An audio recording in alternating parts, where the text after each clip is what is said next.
standing in my oceanfront villa's master bedroom, watching waves crash against private cliffs through floor-to-ceiling windows.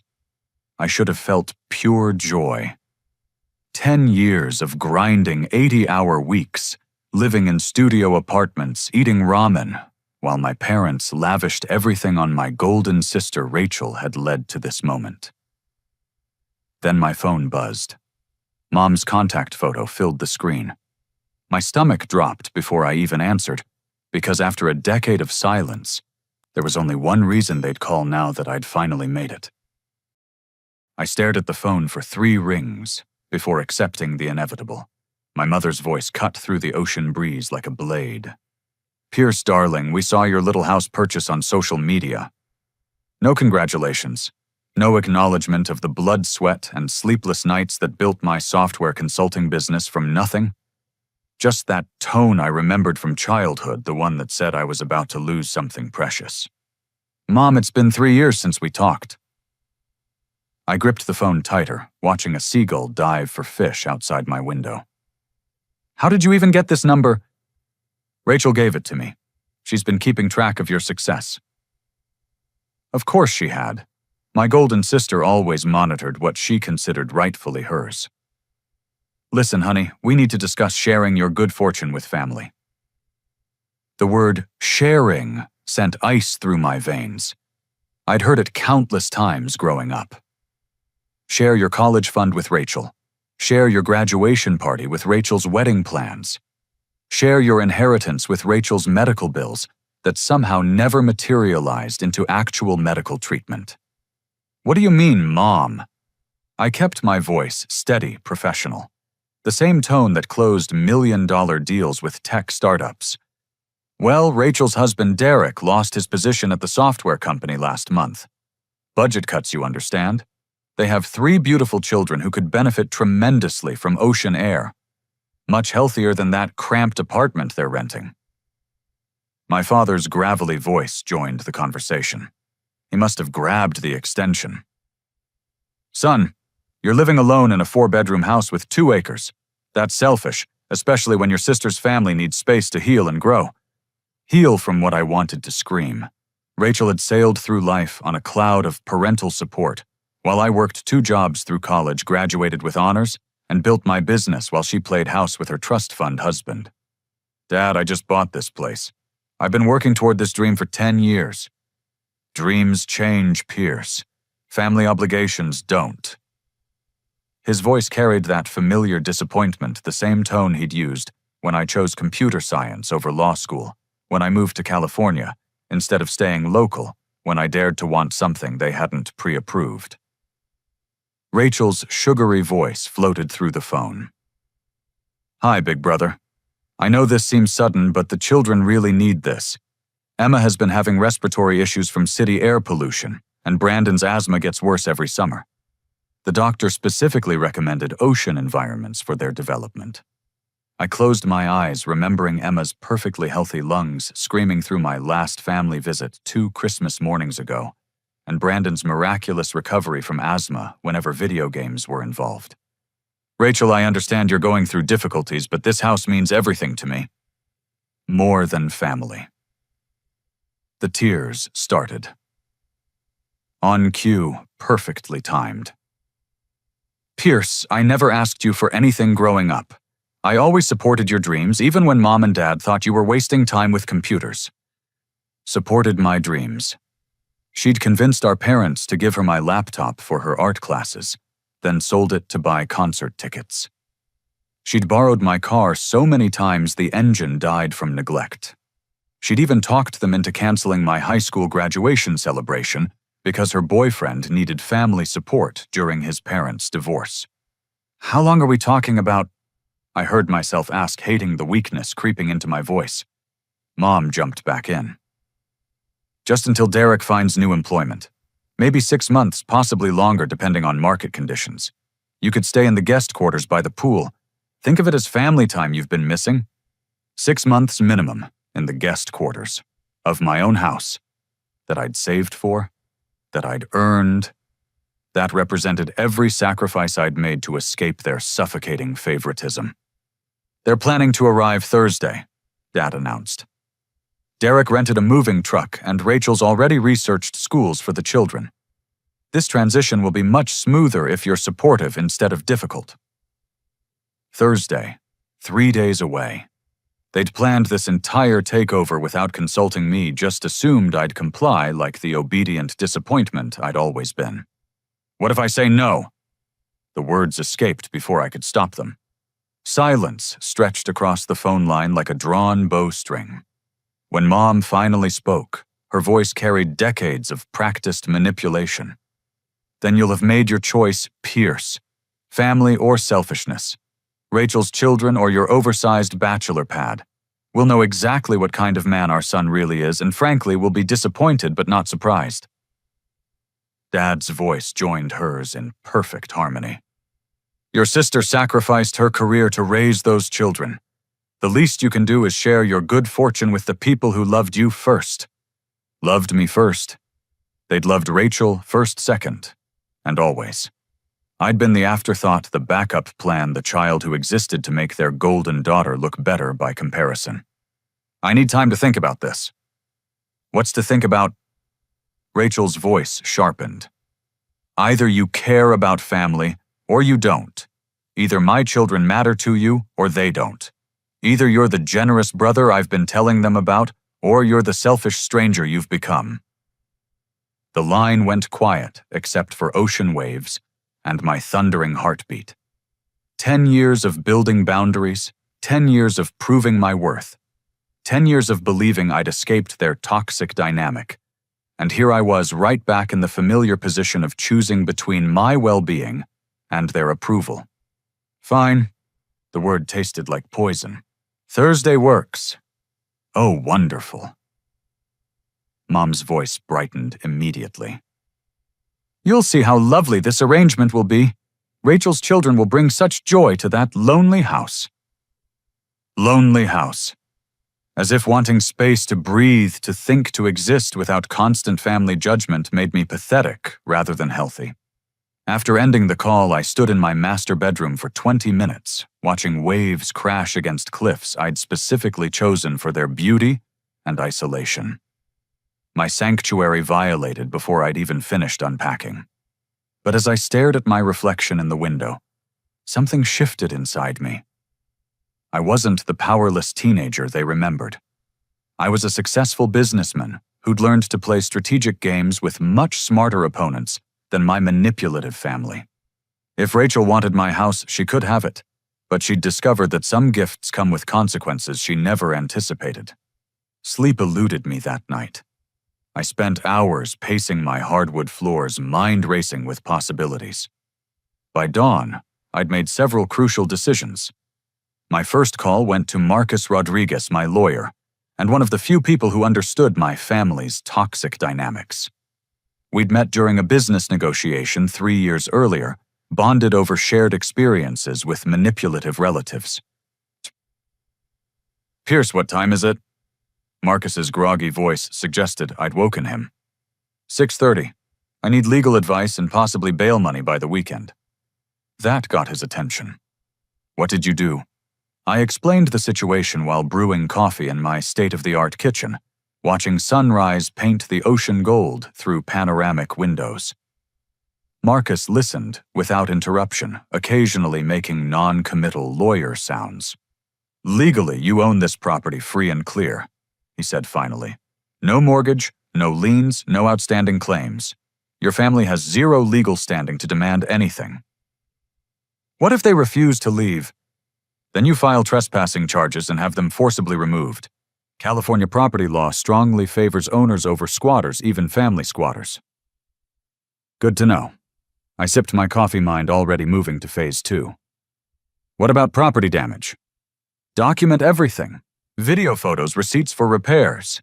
If they destroy your belongings, that's criminal vandalism regardless of family relationships.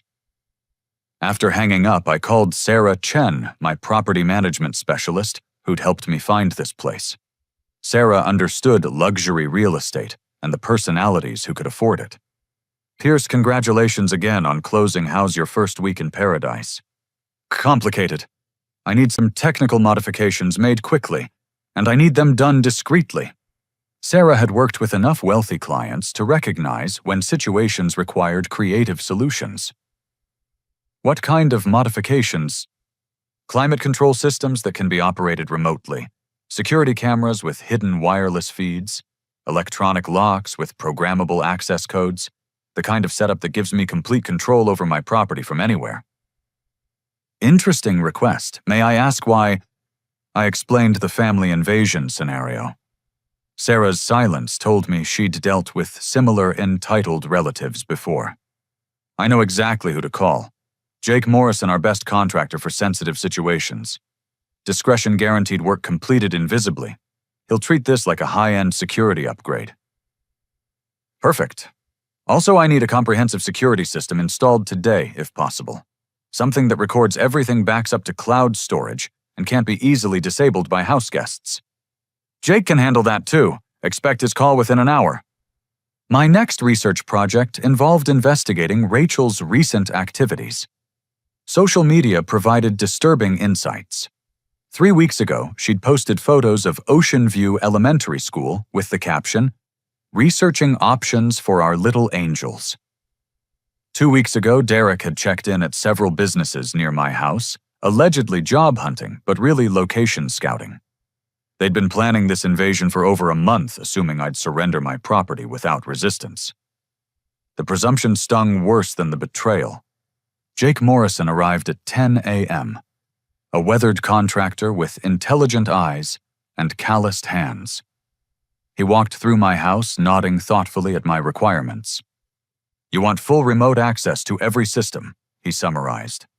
"Climate lighting, water pressure, electrical outlets, internet security, plus hidden cameras in every major room excluding bedrooms and bathrooms for legal reasons." Exactly. I want to know everything that happens in my house, and I want to control their comfort level from anywhere. Jake grinned. "Smart home technology meets protective property owner. I can have this installed by Wednesday night, tested and operational before your guests arrive." Guests. Right. I signed his contract and wrote a substantial check. One more thing. Can these systems malfunction randomly temporary glitches that seem mechanical rather than intentional? Absolutely. Smart home systems are notoriously unreliable when you want them to be. While Jake's crew installed my defensive measures, I visited Oceanside Security Solutions downtown.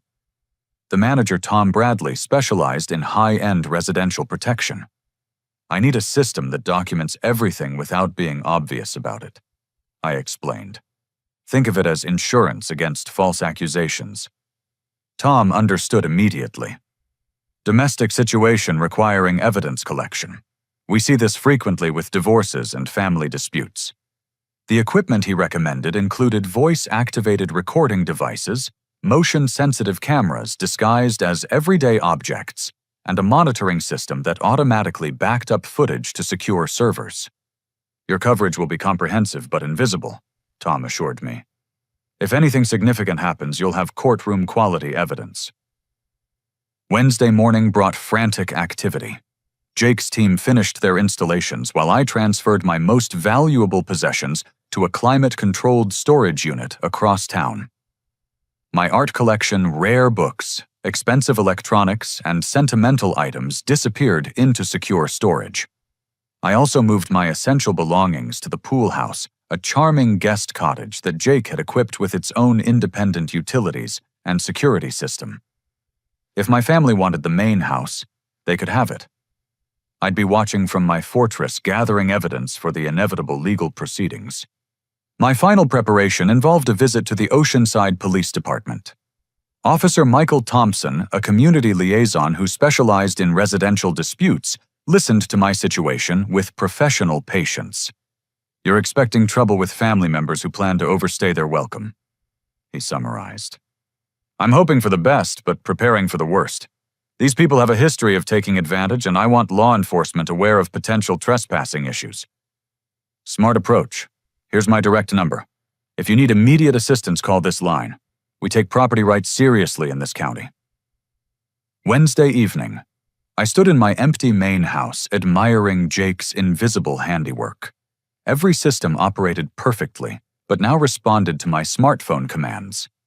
I could adjust temperature, water pressure, lighting, and electrical outlets with simple swipes.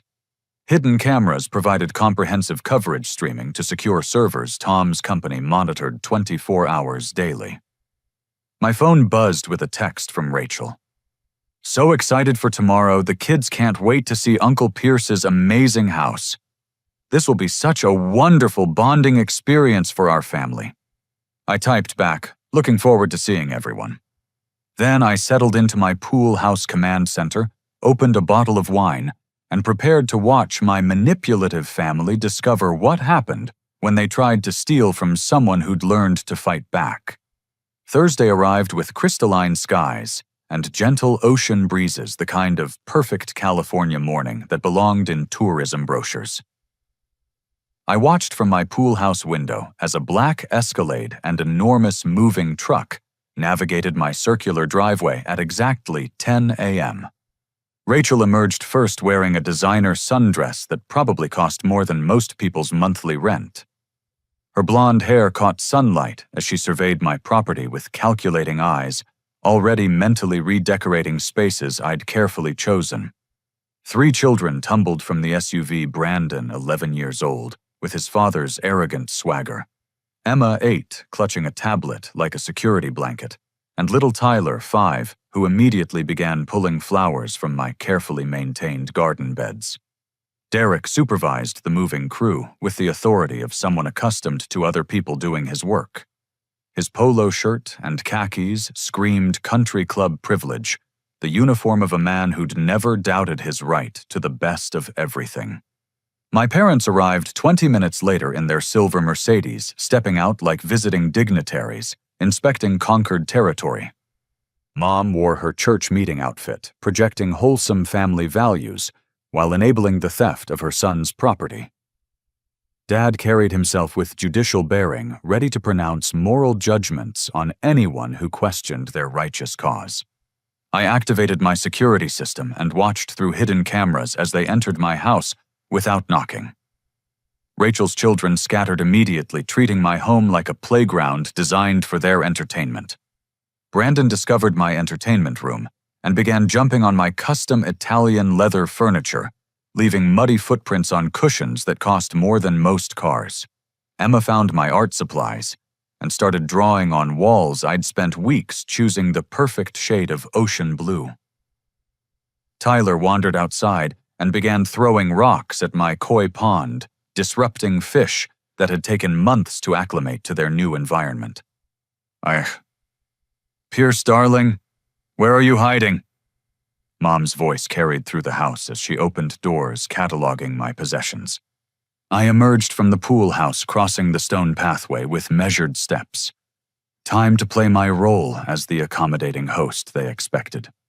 "Welcome to my home." I called out, genuine warmth in my voice. "I hope everyone had a pleasant drive." Rachel rushed to embrace me, her perfume overwhelming in the ocean breeze. "Oh, Pierce, this place is absolutely magical. The children are already in love with it." In love with destroying it, based on what I'd witnessed through the cameras. Derek approached with his hand, extended grip, slightly too firm, eye contact, slightly too aggressive. "Pierce, thanks for sharing your space with family. This gesture means everything to Rachel and the kids." "Family takes care of family," I replied, echoing their favorite manipulation phrase. "Let me show everyone around." I led them through my house, pointing out features, while internally wincing at the damage already accumulating. Tyler had somehow managed to smear chocolate on my white kitchen cabinets. Emma's artistic expression now decorated my hallway walls. Brandon had activated my sound system and cranked the volume to neighbor-disturbing levels. "The master suite has an incredible view." I explained, opening French doors to my private balcony overlooking the cliffs. "Perfect for watching sunrises." Rachel gasped appropriately. "Pierce, we can't possibly take your bedroom. That wouldn't be fair." "I insist. The pool house suits me perfectly. Think of this as your family vacation rental, except free and indefinite." Mom and Dad exchanged satisfied glances. Their manipulation had worked flawlessly, just like always. Derek disappeared to supervise the moving crew who began carrying furniture into my house without protective coverings. A sofa leg gouged my hardwood floor. A lamp crashed against my doorframe, shattering the ceramic base. A bookshelf scraped paint off my carefully chosen accent wall. "Should I mention the property damage?" I asked Mom quietly. "Oh, Pierce, accidents happen during moves. You can't expect perfection when families are transitioning. Besides, Derek will fix any little scratches once they're settled." Little scratches. I watched a mover drag a heavy chest across my floor, leaving deep gouges in wood that would require professional restoration.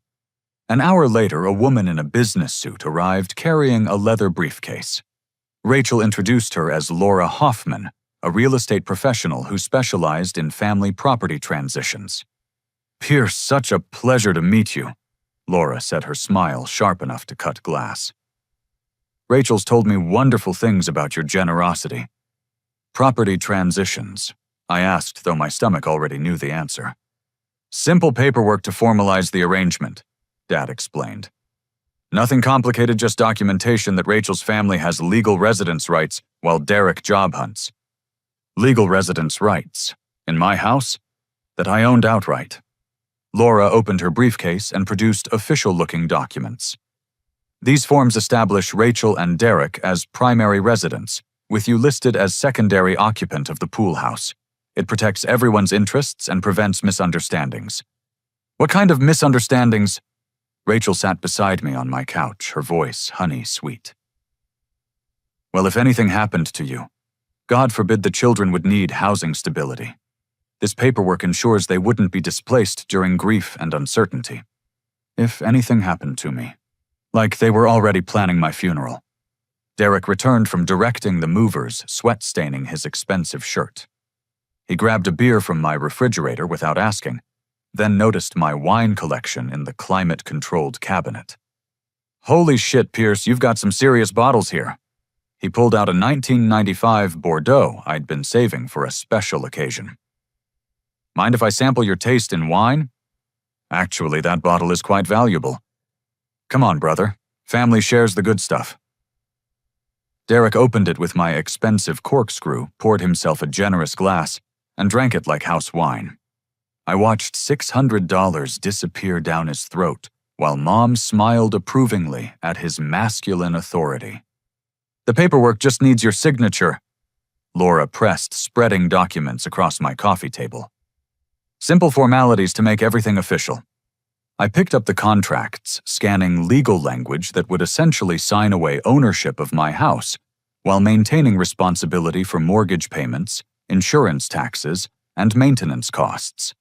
I'd become a tenant in my own home, financially responsible for property I no longer controlled.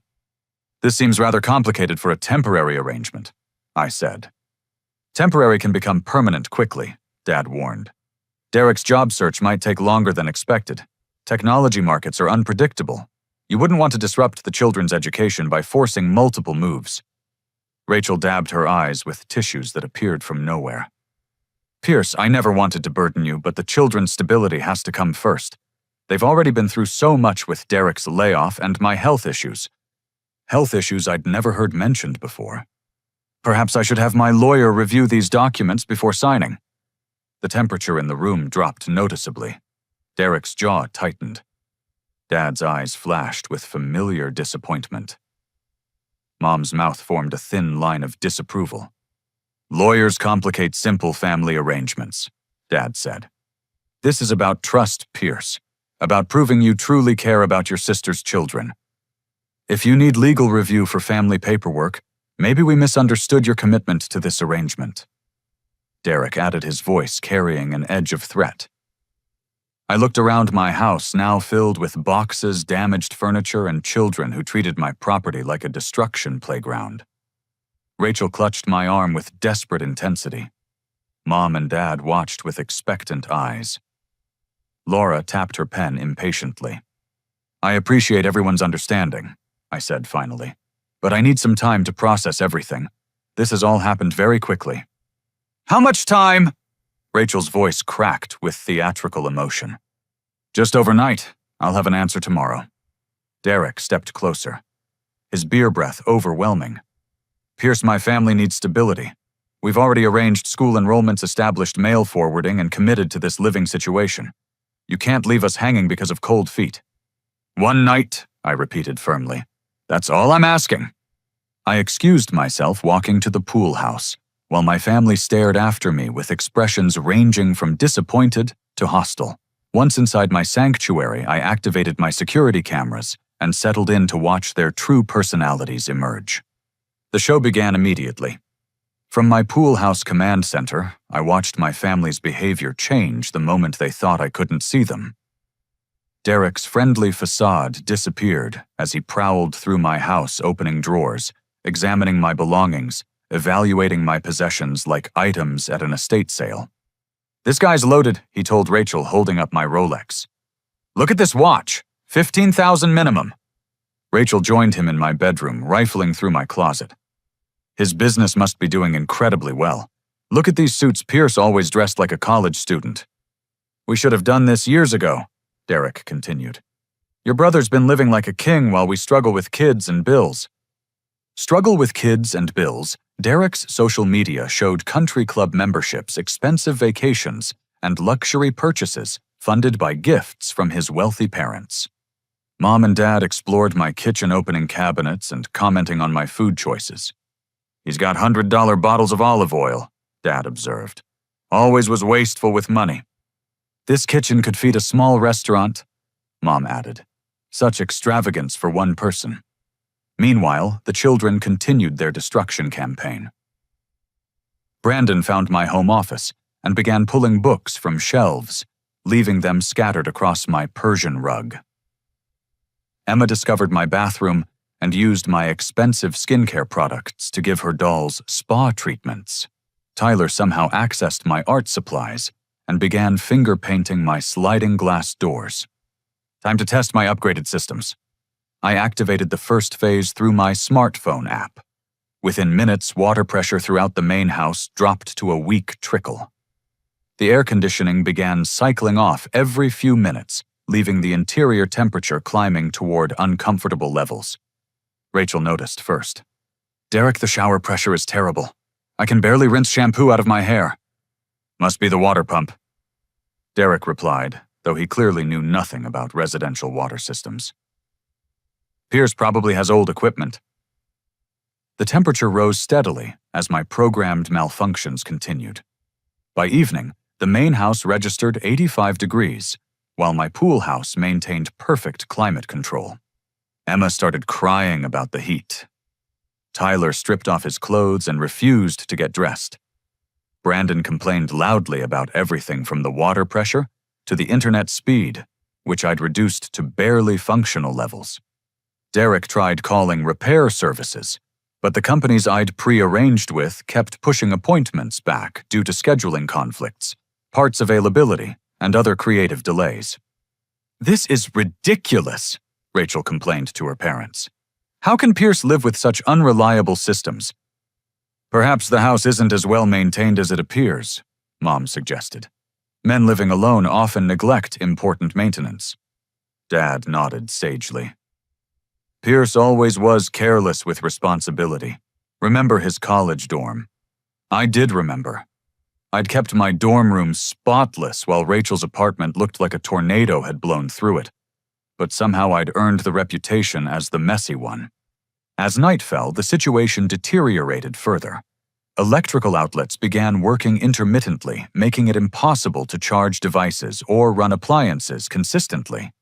The Wi-Fi connection became sporadic, cutting out during Derek's job interview video calls. This is sabotage, Derek announced during an emergency family meeting in my living room. Pierce is doing this intentionally. That's a serious accusation, Dad replied. Pierce wouldn't deliberately undermine family arrangements. Wouldn't he? Derek's voice rose. He was reluctant about the paperwork now. Suddenly everything breaks down. That's not coincidence.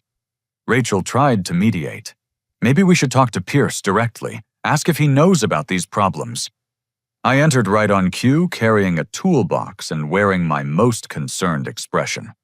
I heard you're having system issues, I said. Let me check the main electrical panel. I spent 20 minutes examining connections, testing outlets, and making thoughtful noises while secretly enjoying my performance. These problems seem related to power fluctuations, I concluded. Probably caused by the recent installation of new smart home systems. Sometimes there are compatibility issues with older wiring. Can you fix it? Rachel asked hopefully.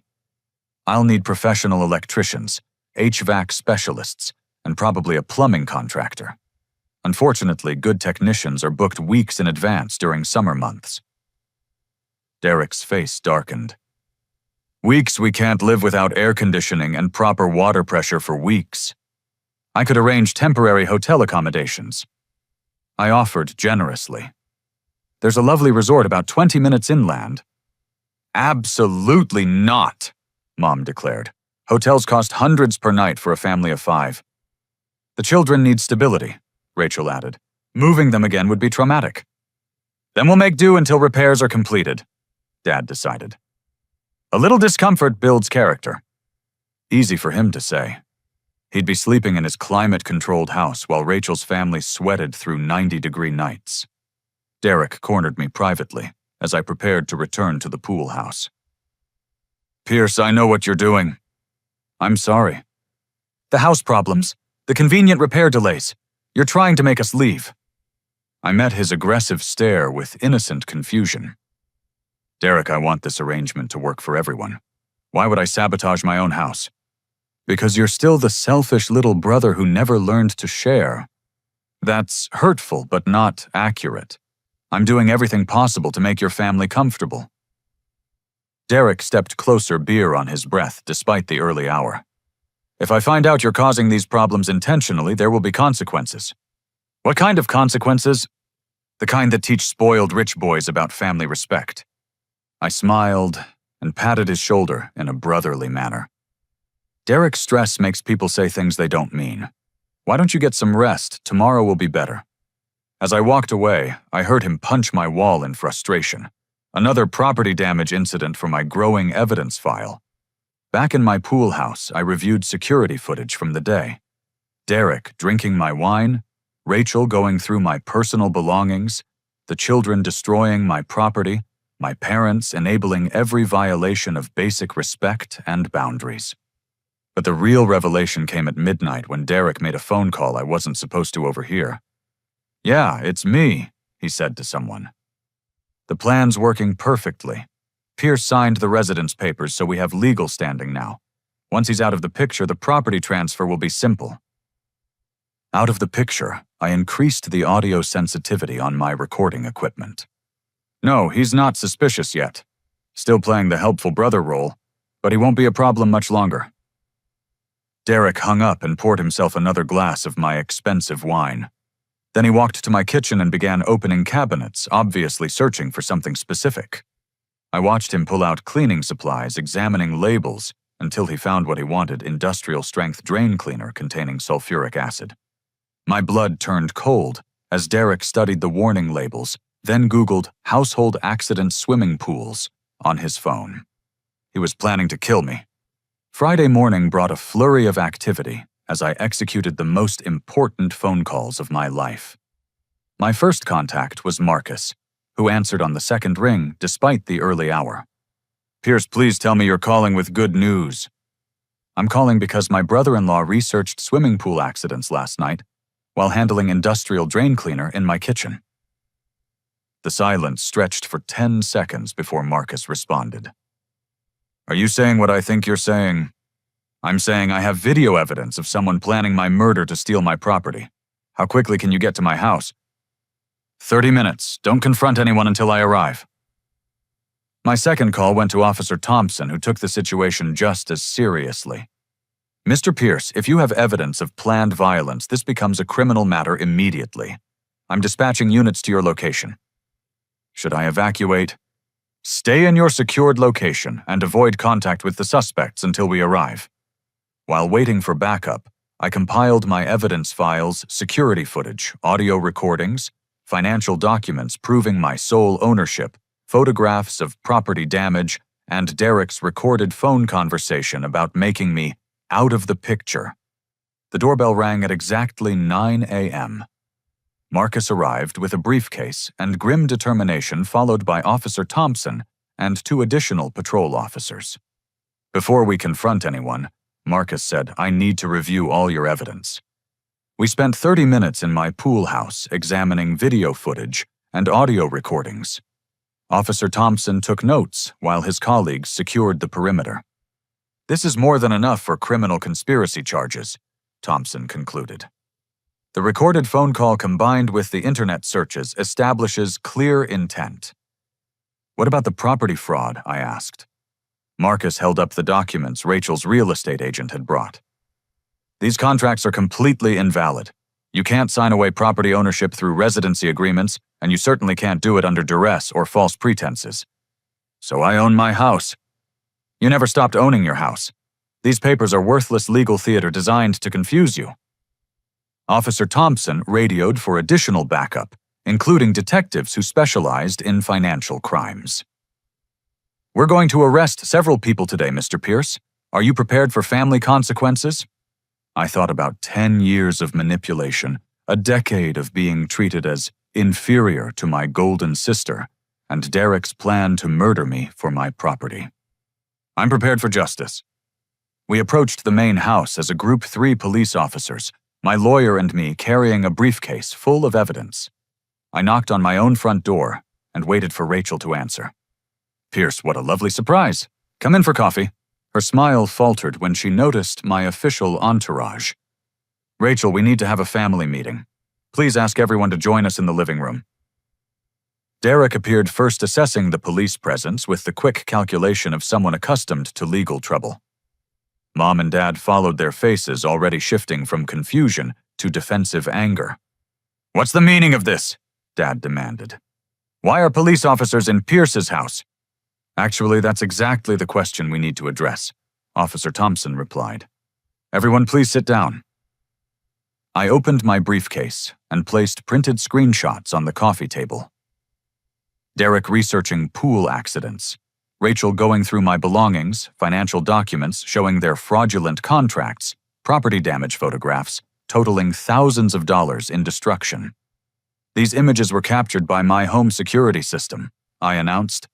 "They document criminal activity occurring in my house over the past 2 days." Rachel's face went white. Derek's jaw tightened as he recognized his late-night computer session. "Pierce, what are you talking about?" Mom asked. "What criminal activity?" Marcus stepped forward. "Mrs. Pierce, your family has committed several felonies, criminal conspiracy, attempted fraud, property destruction, and planning violent crime against your son." "That's ridiculous," Dad sputtered. "This is family business, not criminal behavior." Officer Thompson held up transcripts of Derek's recorded phone conversation. "Mr. Derek Miller, you're under arrest for conspiracy to commit murder and fraud. You have the right to remain silent." Derek lunged toward me before the officers restrained him. "You sneaky little bastard, you recorded private conversations?" "I recorded criminal conspiracy occurring in my house," I corrected. "There's a significant legal difference." Rachel began crying, but these tears seemed genuine rather than manipulative. "Derek, what phone call? What is Pierce talking about?" The officers read Derek his rights while handcuffing him. His face cycled through rage, denial, and finally desperate calculation. "This is entrapment," he shouted. "Pierce set us up with fake house problems."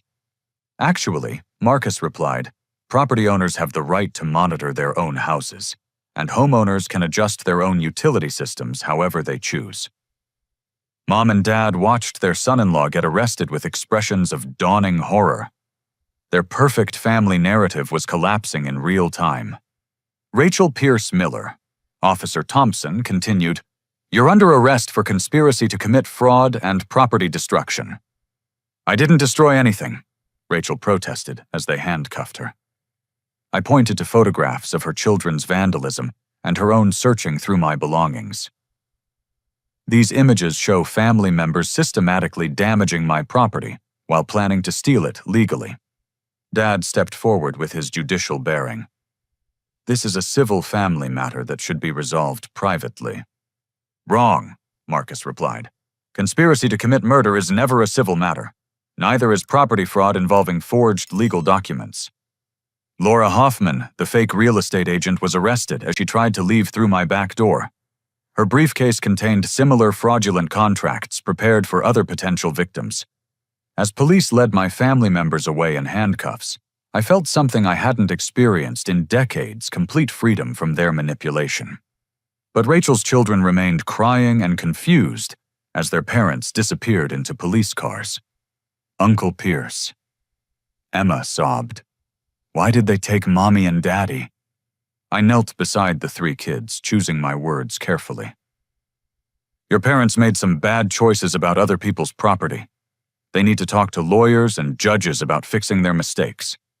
"Are we going to jail too?" Brandon asked, his earlier arrogance replaced by genuine fear. "No, sweetheart. Children don't go to jail for adult mistakes.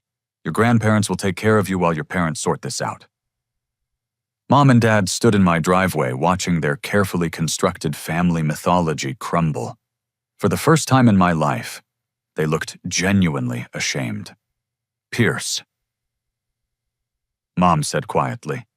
"We had no idea Derek was planning something violent." "But you knew about the property fraud," I replied. "You encouraged it, enabled it, and pressured me to sign illegal documents." Dad's shoulders sagged with defeated recognition. "We've made terrible mistakes." "Yes, you have. For 30 years, you've treated me as inferior to Rachel, while enabling her increasingly destructive behavior. Now your golden child faces prison time because you never taught her boundaries or consequences."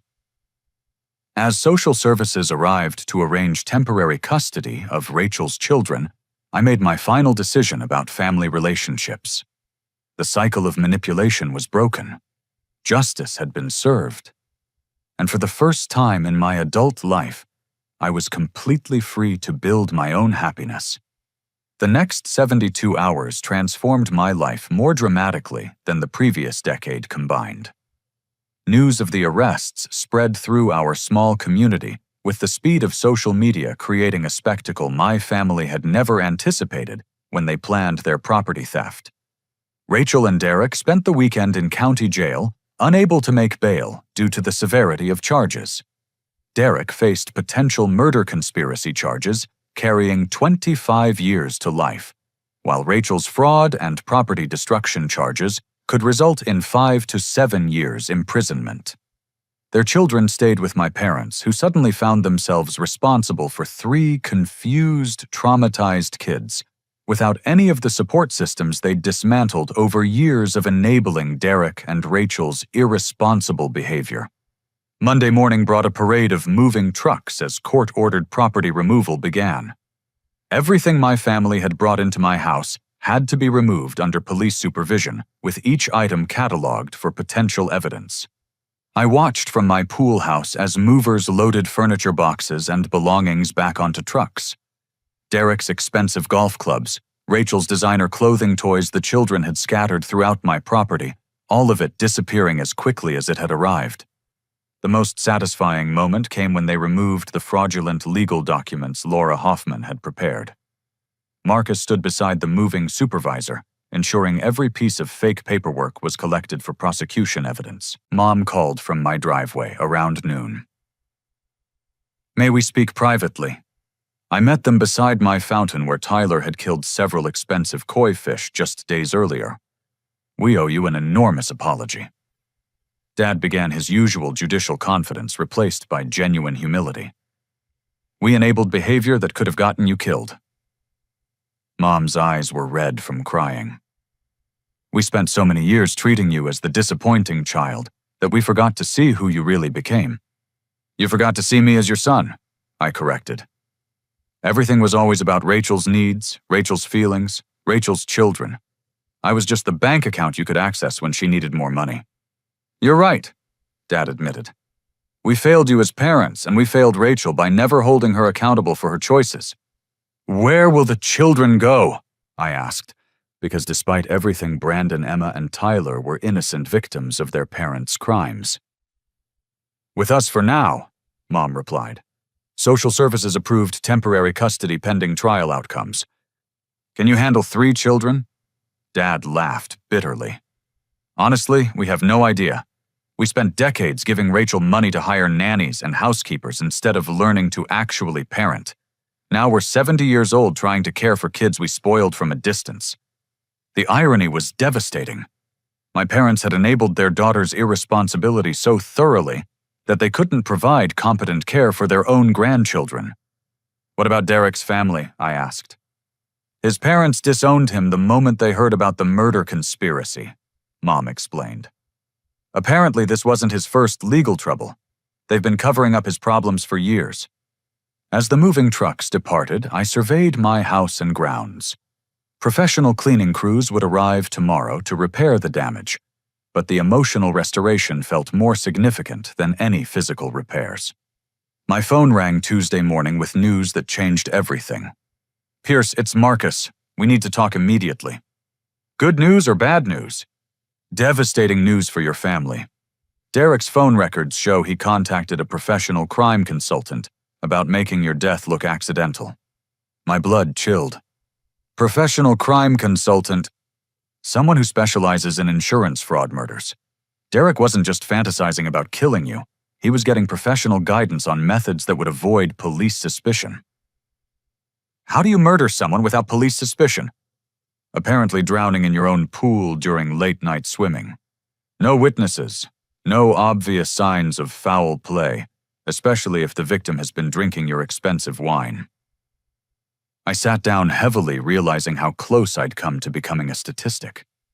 Derek had planned every detail of my murder while my parents encouraged him to take over my property. There's more, Marcus continued. Police found similar consultation records on Derek's computer going back 6 months.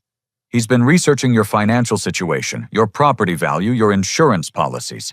This wasn't a spur-of-the-moment decision. 6 months of planning to kill me! And Rachel knew.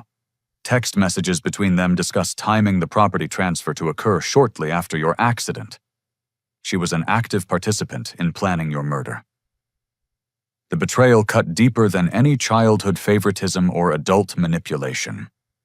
My sister had helped plan my death, so her children could inherit my house.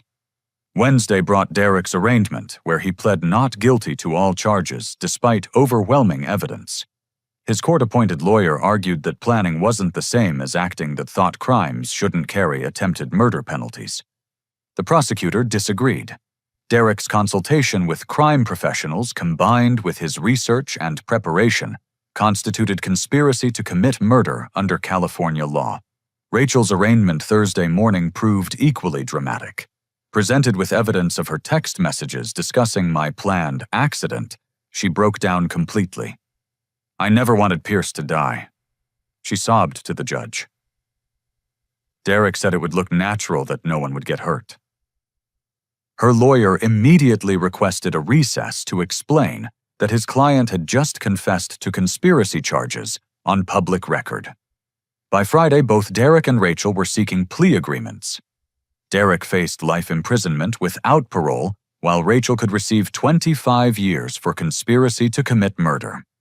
The local newspaper covered every detail of their trials under headlines like "Family Greed Leads to Murder Plot" and "Brother's Success Triggers Deadly Betrayal."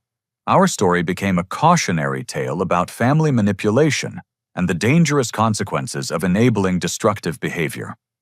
But the most profound change occurred in my relationship with my parents. Saturday evening, they requested another meeting in my driveway. This time they brought Brandon, Emma, and Tyler, who ran to me with genuine affection, despite everything their parents had done. Uncle Pierce's grandma says Mommy and Daddy did bad things, Emma said, climbing onto my lap. But we still love you. Looking at those innocent faces, I realized the children were victims too. They needed stability and love, not punishment for their parents' crimes. I love you too, sweetheart. This isn't your fault, and nothing will change how much I care about you. Mom and Dad watched our interaction with expressions mixing hope and desperation. Pierce, Dad said quietly, we know we have no right to ask anything of you after what we've done.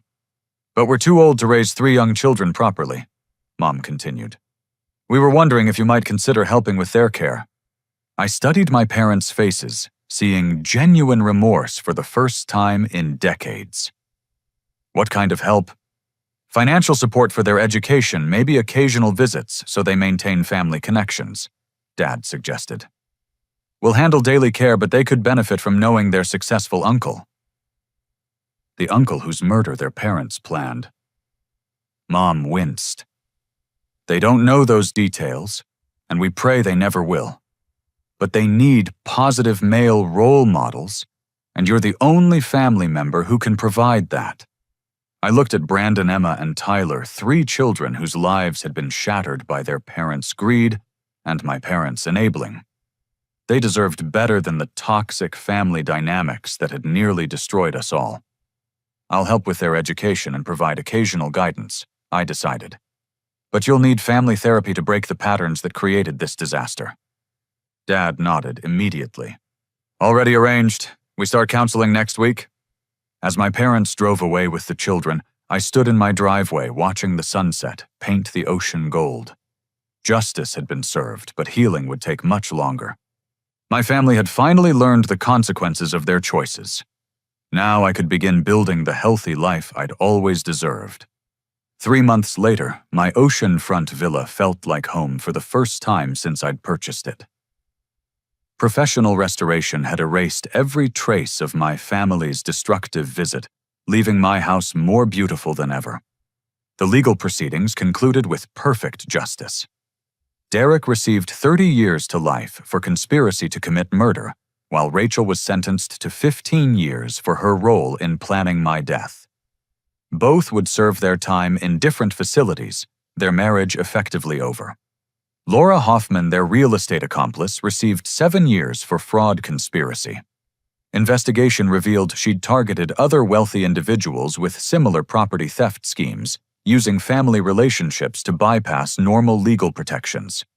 My parents completed 6 months of intensive family therapy before I agreed to supervised visits with Rachel's children.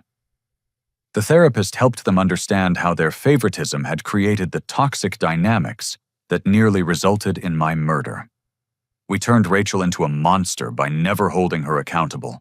Mom admitted during our first family dinner in my restored dining room. We taught her that wanting something meant she deserved to have it regardless of who got hurt. Dad nodded sadly. We were so afraid of disappointing our golden child that we ignored how our favoritism was damaging both of you. Brandon, Emma, and Tyler adapted surprisingly well to their new reality. Living with grandparents who finally learned appropriate boundaries provided them with structure they'd never experienced. They visited me monthly, treating my house with respect and genuine appreciation. Uncle Pierce, Brandon said during a beach walk in December. Mom and Dad did really bad things, didn't they? I chose my words carefully. Your parents made choices that hurt people. Sometimes adults make mistakes they can't fix. Will they ever come home? Not for many years, sweetheart. But that doesn't mean you're loved any less. Emma, now attending the local elementary school, surprised everyone with her academic potential once her destructive behavior was addressed through therapy. Tyler thrived with consistent rules and consequences his parents had never provided. The children's progress reinforced my belief that healthy boundaries create safety rather than limitation. My business flourished during the months following my family's arrests. The stress relief of escaping their manipulation freed creative energy I'd been unconsciously suppressing for years. I landed several major contracts and hired additional consultants to handle increasing demand. More importantly, I began developing genuine relationships unburdened by family obligations. Sarah Chen, my property manager, had become much more than a professional contact. Our coffee meetings evolved into dinner dates, then weekend trips exploring California's coast. She understood both the value of beautiful spaces and the importance of protecting them from people who didn't appreciate their worth. You've changed, she observed during a sunset dinner on my balcony in January. You seem more relaxed, more confident. I feel free for the first time in my adult life, I replied. No more walking on eggshells around family members who saw me as a resource rather than a person. Do you miss them? I considered the question honestly. I miss the idea of loving family relationships, but I don't miss the manipulation, the guilt trips, or the constant feeling that my worth depended on what I could provide for Rachel. Sarah smiled.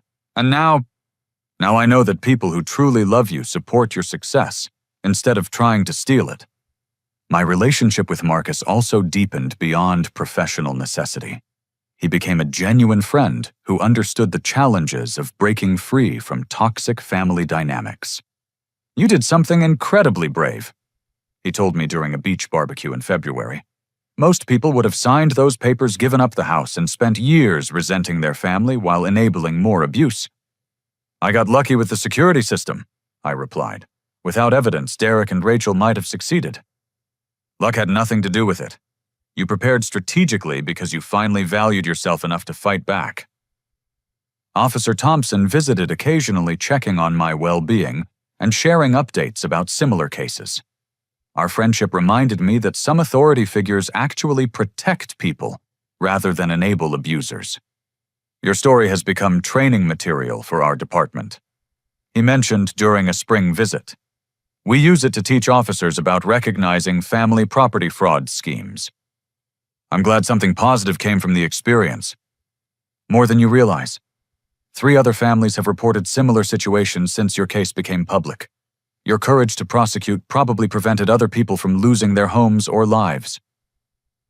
The most profound change occurred in my relationship with success itself. Previously, achievement felt like armor protecting me from family criticism. Now accomplishments represented personal satisfaction rather than defensive strategies. I established a scholarship program for students from dysfunctional families, providing both financial support and mentorship for young people trying to escape toxic dynamics. The first recipients reminded me of my younger self, brilliant, ambitious kids, held back by relatives who saw their potential as threatening rather than inspiring. You're giving them what you needed, Sarah observed, as we interviewed scholarship candidates. I'm giving them what everyone deserves, the chance to succeed without family sabotage. Rachel sent letters from prison, occasionally alternating between apologies and attempts to manipulate me into providing commissary money or legal assistance for appeals. I stopped reading them after the first few, recognizing the same manipulation patterns that had controlled my childhood. Derek wrote once a rambling letter blaming me for destroying his family by refusing to share my success. His complete lack of accountability confirmed that prison hadn't inspired any genuine self-reflection. My parents, however, demonstrated real growth through their therapy process. They acknowledged decades of damaging favoritism and worked consistently to provide Rachel's children with the structure and boundaries they should have learned from birth. We can't change the past, Dad said during a Christmas dinner at my house, but we can make sure these children learn healthy relationship patterns. Mom nodded, watching her grandchildren play responsibly in my restored garden. They're learning that love means supporting each other's growth, not enabling destructive behavior. As my second Christmas in the house approached, I reflected on the profound life lessons embedded in this traumatic experience. Family loyalty doesn't require accepting abuse. True family members celebrate your success rather than trying to steal it. Setting boundaries with toxic people creates space for healthy relationships to flourish. Sometimes the greatest gift you can give someone is refusing to enable their destructive choices. Sarah and I talked about moving in together, combining her understanding of beautiful spaces with my appreciation for protecting them. The pool house would make an excellent office for her property management business. "Are you ready for someone to share your sanctuary?" she asked. "I'm ready to share my life with someone who enhances rather than exploits it." Looking back, I realized that my family's betrayal had actually given me an unexpected gift complete freedom to choose relationships based on mutual respect rather than obligation. Every friendship, every professional connection, every romantic possibility could be evaluated according to how people treated me rather than what they demanded from me. Standing on my deck one evening, watching waves crash against cliffs I'd specifically chosen for their beauty and isolation, I understood that true success meant creating a life that reflected my values rather than other people's expectations. My house by the ocean represented more than financial achievement now. It symbolized the courage to protect what I'd earned, the wisdom to recognize manipulation before it destroyed me, and the strength to choose love over loyalty when family members became enemies. The greatest lesson, sometimes the most loving thing you can do for toxic family members, is refuse to enable their destructive behavior, even when they call your boundaries selfish. Rachel and Derek learned that stealing from family carries serious consequences. My parents discovered that favoring one child damages both children and creates dangerous entitlement. Rachel's children experienced the stability that comes from appropriate boundaries and consistent consequences. And I learned that protecting myself from family abuse wasn't selfish. It was essential for creating the healthy, productive life I deserved. As Sarah joined me on the deck, slipping her hand into mine, while we watched the sunset paint the ocean gold, I felt profound gratitude for the courage that had saved my life and freed my future. The waves continued their eternal rhythm against the cliffs, washing away yesterday's troubles and bringing tomorrow's possibilities with each tide. Have you ever had to choose between family loyalty and protecting yourself from toxic behavior? What boundaries have you needed to establish with relatives who saw your success as something they deserved to share? I'd love to hear your thoughts and experiences in the comments below. If this story resonated with you, please give it a like to help others find inspiration for setting healthy boundaries with manipulative family members. Don't forget to subscribe for more stories about overcoming family manipulation and building the life you deserve. And please share this with anyone who might need encouragement to stand up against toxic family dynamics. Thank you for joining me on this journey of discovery and growth. Remember, you deserve relationships that celebrate your success rather than exploit it. Until next time, keep protecting your peace and choosing people who truly have your best interests at heart.